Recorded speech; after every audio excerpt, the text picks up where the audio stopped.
Hello students, NCERT maths class 9th में आप सभी का स्वागत है। आज हम प्रश्नावली 1.3 में ही प्रश्न क्रमांक 4 करेंगे, जो परीक्षा की दृष्टि से काफ़ी इम्पोर्टेंट है और आप इसे ध्यान से समझेंगे। सबसे पहले इसमें दिया गया है 0.99999 डैश डैश डैश को P/Q के रूप में व्यक्त कीजिए और बताना है कि क्या आप अपने उत्तर से आश्चर्यचकित हैं। तो सबसे पहली बात तो ये है कि इस टाइप की जितनी भी संख्याएं हैं जिनमें 1 अंक या 2 अंक या 3 अंक की जो पुनरावृत्ति होती है, ऐसी संख्याओं को P/Q के रूप में व्यक्त करने के लिए हम एक खास विधि का इस्तेमाल करते हैं और वही विधि हम लोगों ने प्रश्न क्रमांक 3 में भी करी हुई है। तो प्रश्न क्रमांक 3 समझना अति आवश्यक है और हम लोग 4 में भी वही मेथड अप्लाई करेंगे। तो सबसे पहले आपको क्या करना है कि जो दिया गया है उसको x के बराबर मानेंगे। तो हमें क्या दिया गया है, ये 0.9999 इसको, तो इसको हम x के बराबर मान लेते हैं। तो यहाँ पे हम लिखेंगे कि x बराबर 0.9999, 4 भी लिख लिए, बहुत हो गए। इसके बाद हम डैश डैश डैश लगा देते हैं और इसे हम समीकरण 1 बना देंगे। तो इतना आपको सबसे पहले करना है। इतना तो आपको समझ में आ गया होगा कि जो भी दिया गया है उसे आप x के बराबर लेकर उसे समीकरण 1 बना लेंगे और ये जितने चाहे 9 हो, आप दशमलव के बाद 4 भी ले लीजिए तो बहुत सही रहेगा और जल्दी से आपका आंसर आ जाएगा और कोई कन्फ्यूज़न भी नहीं होगा कि कितने 9 लेने हैं, सीधा 4 9 लीजिए बस। अब यहाँ पे आपको ये बताना है कि कितने अंक की पुनरावृत्ति है, 1 अंक रिपीट हो रहा है कि 2 अंक रिपीट हो रहे हैं। तो यहाँ पे केवल ये जो 9 है यही रिपीट हो रहा है, ये जो 9 है ये रिपीट हो रहा है, 9 9 9 9। इसलिए हम क्या करेंगे कि केवल दोनों पक्षों में 10 से गुणा करेंगे। तो यहाँ पे हम लिखेंगे दोनों पक्षों में 10 से गुणा।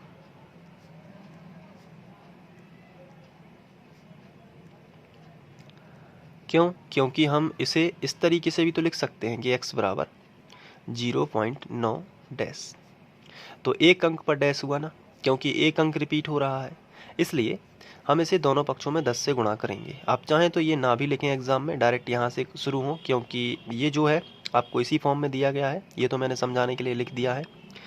तो दोनों पक्षों में 10 से गुणा करेंगे तो यहाँ भी 10 से गुणा होगा और यहाँ भी 10 से गुणा होगा। तो यहाँ 10 से गुणा करते हैं सबसे पहले। तो 10 का गुणा x में होगा तो कितना आएगा, 10x। बराबर लगा है तो बराबर। अब यहाँ 10 से गुणा होगा तो मैंने बताया था कि अगर 10 से गुणा करेंगे तो 0.1 अंक खिसकेगा, 100 से गुणा करेंगे तो 0.2 अंक खिसकेगा और 1000 से गुणा करेंगे तो 0.3 अंक खिसकेगा। बताइए कितने से गुणा है, 10 से गुणा है, तो दशमलव कितने अंक खिसकेगा, केवल 1 अंक। तो 1 अंक दशमलव अभी यहाँ पे है प्रेजेंट में, जब 10 से गुणा करेंगे तो दशमलव खिसक के यहाँ पे आ जाएगा।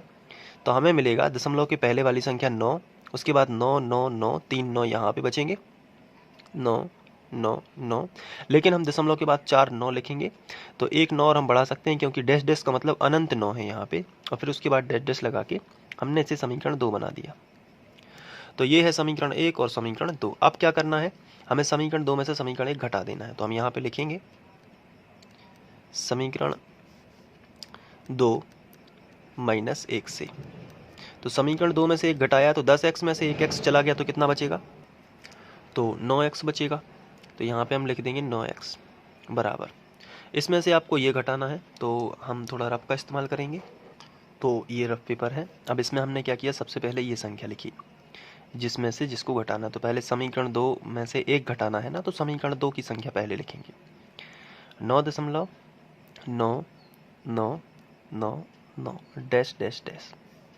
उसमें से घटाना है समीकरण 1, तो समीकरण 1 की संख्या क्या है, 0.9999 डैश डैश डैश। चलिए घटाते हैं, 9 में से 9 घटाएंगे तो 0, 9 में से 9 घटाएंगे तो 0, 9 में से 9 घटाएंगे तो भी 0, 9 में से 9 घटाएंगे तो भी 0, इतना तो सब 0 हो गया। 9 में से 0 जाएगा तो केवल बचेगा 9। तो यहाँ पे हमें मिला, घटाने पर मिला है 9। अब गुणा वाली संख्या बटे में पहुंचानी होती है, तो ये जो 9 है ये गुणा में है तो इसको बटे में पहुंचा दीजिए, तो 9/9। समान संख्या बटे में हो तो उसका आंसर 1 ही आता है, तो 1 आ जाएगा। ऊपर वाली संख्या और नीचे वाली संख्या अगर बटे में समान संख्या है, कहने का मतलब है कि ऊपर जो है अंश में जो है वही हर में है, तो उसका आंसर 1 आता है। अगर जैसे 4/4 होता तो भी आंसर 1 आता, 5/5 होता तो भी आंसर 1 आता। तो ऐसा इसलिए होता है क्योंकि 4 एकम 4, 4 एकम 4, तो 1/1 तो समान संख्या बटे में होगी तो फिर 1 आ गया, तो इसलिए हमने 1 लिखा। लेकिन ये कैसे है कि हमें P/Q के रूप में व्यक्त करना है, तो इसे हम 1/1 भी लिख सकते हैं, यानी कि वो 1 ही होगा, एक परिमेय संख्या भी है, तो ये हो गया P/Q के रूप में व्यक्त। अब ये जो 0.9 है इसका आंसर 1 कैसे हो गया, इसलिए हम अपने उत्तर से आश्चर्यचकित हैं, क्योंकि 0.9 जो है, और जैसे हमने संख्या रेखा पर लिया, यहाँ पे 0 होता है, यहाँ पे 1 होता है, तो यहाँ पे छोटे छोटे डॉट होते हैं 10, 1 2 3 4 5 6 7 8 9 10 इस तरीके से। तो अगर हम इसको छोटे छोटे डॉट, तो ये हो जाएगा 0.1, ये 0.2, ये 0.3, 0.4, 0.5, 0.6, 0.7, 0.8, 0.9, तो यहाँ पे हमें मिलेगा 0.9। अब 0.999 होता जा रहा है, ये मतलब लगभग यहीं की बात हो रही है, तो उसका आंसर 1 कैसे आ गया, क्योंकि अगर हम 0.9 देखेंगे यहाँ पे, तो 0.9 ये है, लेकिन उसमें भी 0.99 देखेंगे तो इसमें भी बारीक होगा, ये बढ़ता हुआ 0.999 अगर होता जा रहा है, तो ये असल में पता है 1 के करीब जा रहा है, क्योंकि अब 0.9 और 1 के बीच में अगर हम यहाँ पे लेंस लगाएं, तो यहाँ पे फिर हमें छोटी छोटी 10 लाइनें दिखेंगी।